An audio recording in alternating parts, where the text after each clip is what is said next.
네, 이번엔 박문환 이사 연결해 보겠습니다. 박 이사님. 네, 안녕하세요. 예, 오늘 또 설명해 주실 글로벌 이슈는요? 네, 조금 전에 매우 중요한 두 개 이벤트가 동시에 열렸었습니다. 하나는 어제 말씀을 드렸던 민스크 모임이었고요. 다른 하나는 그리스의 구제금융과 관련된 유로그룹 회의였습니다. 민스크 회담이 매우 중요합니다만 비공개이기 때문에 아직 알려진 뉴스는 없습니다. 안타깝게도. 그래서 그리스 문제만 좀 더 자세하게 거론해 드리도록 하겠습니다. 일단 그리스의 전략은 좋았었습니다. 협상이라는 것은 원래 밀고 당김이 중요하죠.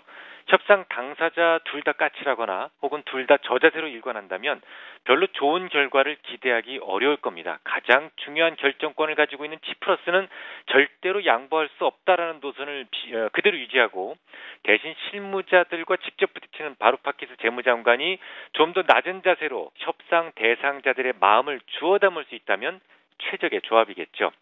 이 치프러스는 쇼이블레 독일 재무장관이죠. 쇼이블레가 얼마나 요구를 하든 우리는 구제금융을 연장해달라고 요구하지 않겠다. 그리고 구제금융과 억압의 시대로 돌아갈 수는 없다. 다시 돌아가는 일은 없다라고 분명하게 단호하게 금을 긋고 있습니다.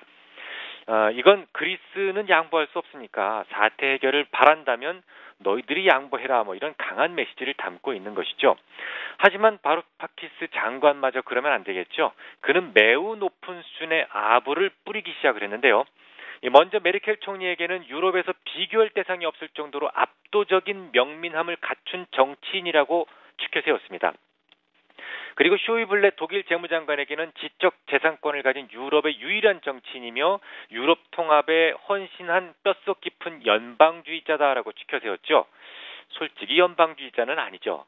쇼이블레가 말이죠. 하지만 칭찬이라고 하는 것이 없는 걸 칭찬해야 좀 더 효율적이겠습니다. 뿐만 아니라 바루파키스 장관은 독일인들에게 대해서도 이 프랑스인이나 우리 그리스인보다는 나은 유럽인들이다라고 최고의 찬사를 날렸습니다. 좀 심했죠. 아무튼 그런 그리스의 속이 훤히다 보이는 노력에 의해서 오늘 새벽에는 극적인 타결 소식이 잠시 있었는데요. 하지만 주요 외신들은 재무장관 회의에서 아무것도 타결된 바 없다라고 즉시 말을 바꾸었습니다. 왜 그랬을까요?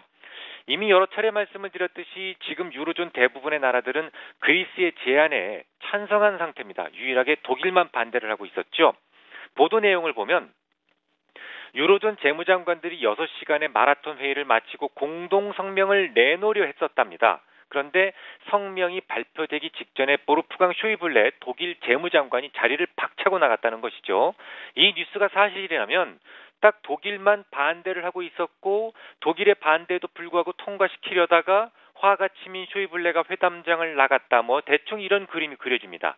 하지만 어쨌거나 독일이 명주를 쥐고 있으니까 결국 이 문제는 16일 날 다시 만나서 논의를 해야 될 것 같습니다. 누가 이길까요? 백전노장 쇼이블레의 고집이 이번에도 통할 수 있을까요? 아니면 결국 영민함이 노련함을 누릴 수 있을까요? 그리스는 이미 하나의 카드를 더 꺼내든 상태입니다.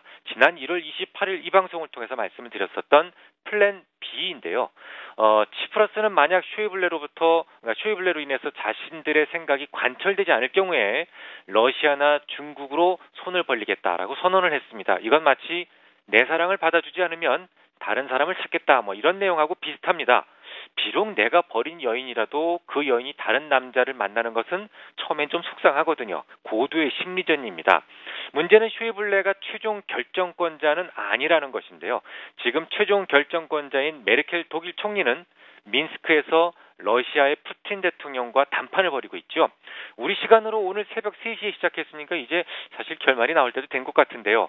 프랑스의 올랑드 대통령이 우크라이나 사태가 방치될 경우 제3차 대전이 일어날 수도 있다라고 했을 정도로 무척 중요한 일인 만큼 아마도 메르켈 총리가 민스크 회의를 어느 정도 마무리 지은 다음에 그리스 문제는 다시 도마 위에 오를 것으로 보입니다.